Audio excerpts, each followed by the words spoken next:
Good evening and welcome back to Prime of Midlife. It's Thursday evening, it's Halloween, I am relatively dressed up. Look, I have sleeves and everything. We did dressing up for Halloween at work and we're now going to go out for a few drinks. So just a bit of an excuse for a celebration, shall we say.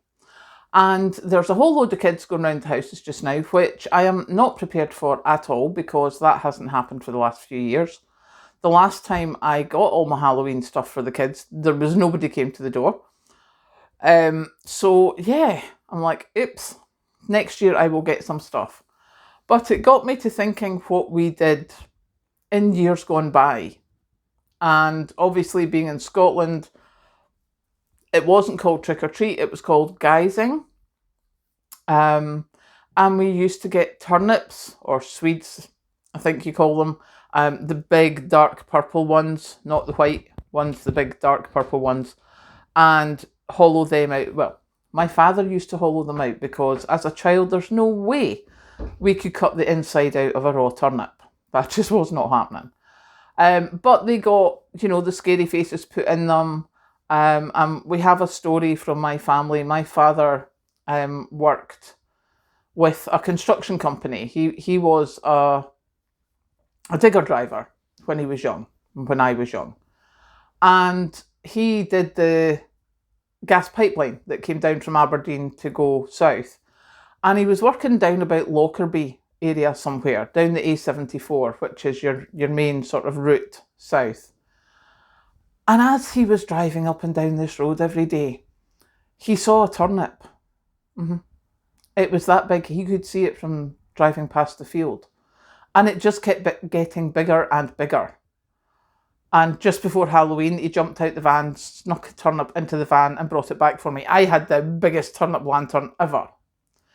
So as I say, we would hollow them out, put a little candle in the turnip, with your string on it for the lid, etc. And I was speaking to someone a couple of days ago and she's like, yep, I can still smell that burnt turnip smell.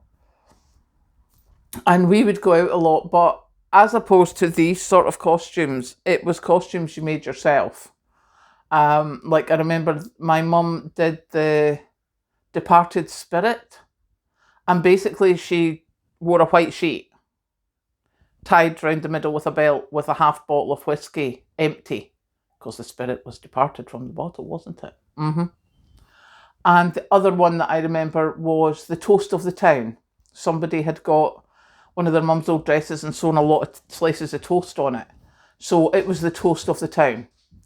So yeah, that's the sort of thing I remember. I remember going to friends' houses. What we would do is we'd visit maybe 5 or 6 houses in the immediate neighbourhood, like immediate.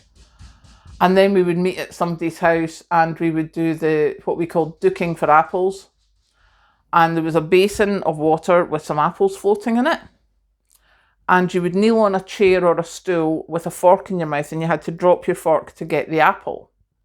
And if you failed by dropping the fork, then you could get another chance, but you had to put your head into the water to get it.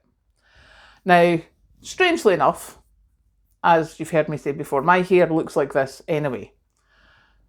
But there was a lot of girls, even at that time, who were like, oh, my hair, and they'd hold their hair back and everything. No, I just spotted my apple, pushed it to the bottom of the basin, dug my teeth in and pulled it out. So I won every time. And it didn't make a damn difference to my hair.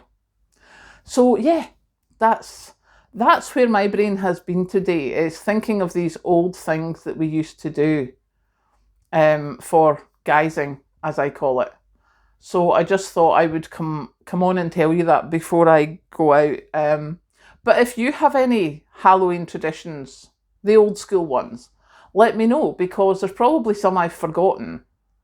And it'd be interesting to see if we can possibly confuse some youngsters next year by doing the old school traditions. Catch you later.